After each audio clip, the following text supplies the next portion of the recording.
பழனி முருகனை மாத்திரம் ஆண்டி வேஷத்துலயும் பாப்பாங்க.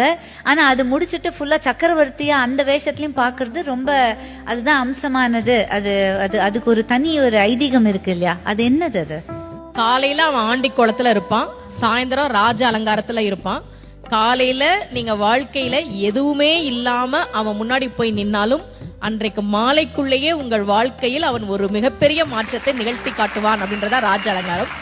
பழனிய பத்தி சொல்லணும். தமிழ்நாட்டுல முதல்ல ஒரு கோவில்ல தங்கத்தேர் வந்ததுன்னா அது பழனியில தான். அதை உருவாக்கியவர் ஒரு தனி நபர்.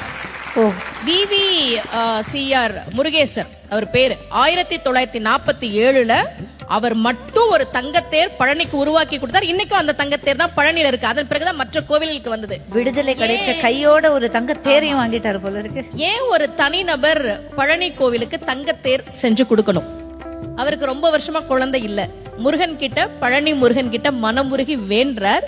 இரட்டை ஆண் குழந்தை பிறந்ததால் நன்றி கடனாக அதை கொடுத்தார். அப்போ முருகன் கிட்ட நாம ஒரு விஷயம் கேட்டா கேட்டதை விட அதிகமாக கொடுக்கக்கூடியவன் முருகன் அப்படின்றது நமக்கு தெரியுது. 2 கையால நாம அவனை கும்பிட்டா அவனுடைய 12 கரங்களால் நமக்கு அவன் அருளை தரக்கூடியவன்.